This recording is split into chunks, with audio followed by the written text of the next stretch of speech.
ഞങ്ങൾ കഴിഞ്ഞ ആഴ്ച മലയാറ്റൂർ പോയപ്പോൾ തുടങ്ങിയതാണ് രണ്ടുപേരും.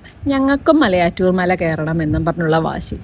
ഞങ്ങൾ കുറേ പറഞ്ഞു നോക്കി, മക്കളെ നല്ല പാടാണ് മല കയറാനായിട്ട്, നിരപ്പായ സ്ഥലമൊന്നുമല്ല, കുറേ കല്ലൊക്കെ ഉണ്ട്, വലിയ മലയാണ്. പക്ഷേ ഇതൊന്നും അവരെ നിരുത്സാഹപ്പെടുത്തിയില്ല.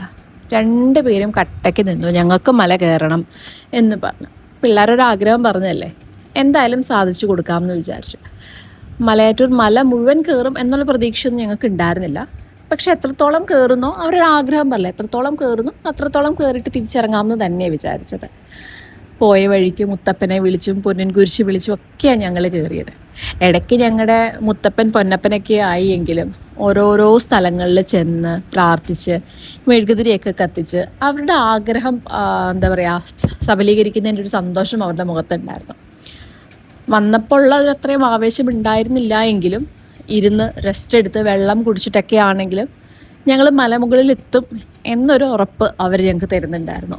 നമുക്ക് സാരമില്ല, നമുക്ക് റെസ്റ്റ് എടുത്ത് പതിയെ പതിയെ കയറാം എന്ന് പറഞ്ഞ് പതിയെ റെസ്റ്റ് എടുത്ത് ഏകദേശം ഒരു 2 മണിക്കൂർ എടുത്തിട്ടാണ് ഞങ്ങൾ മല കയറിയത്. നമ്മൾ വിചാരിച്ചത് ഇവരെ എടുത്തുകൊണ്ട് കയറേണ്ട വരും എന്നൊക്കെയാണ്. പക്ഷേ മൂത്തയാൾ നല്ല ആവേശത്തിൽ നടന്ന് തന്നെ മലമുകളിലെത്തിയിട്ടോ. ഇളയാളെ നമ്മൾ എടുക്കേണ്ട വന്നു. അങ്ങനെ മലമുകളിൽ ചെന്ന് ആന കുത്തിയ പള്ളിയും പൊന്നിൻ കുരിശും ഒക്കെ കണ്ട് പ്രാർത്ഥിച്ച് തോമാസ് ലീഹായുടെ കാൽപാദവും ഒക്കെ കണ്ട് പ്രാർത്ഥിച്ച് കുട്ടികൾ അവരുടെ ആഗ്രഹം സാധിച്ചു കഴിഞ്ഞപ്പോൾ അവർക്ക് ഉണ്ടായൊരു ഒരു എക്സ്പീരിയൻസ് ഉണ്ടല്ലോ, അത് ഭയങ്കര ഹാപ്പി ആയിരുന്നു അവർ. കാരണം അവരെക്കൊണ്ട് സാധിക്കില്ല എന്ന് ഞങ്ങൾ പറഞ്ഞൊരു കാര്യം ഞങ്ങളുടെ മുന്നിൽ ചെയ്ത് കാണിച്ചപ്പോൾ ഉണ്ടായ ഒരു സന്തോഷം അവർക്കുണ്ടായിരുന്നു.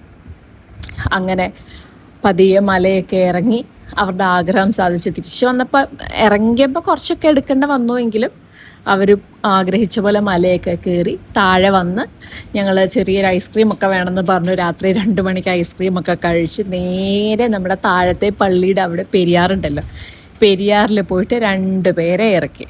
എന്തായിരുന്നു സന്തോഷം എന്നറിയോ.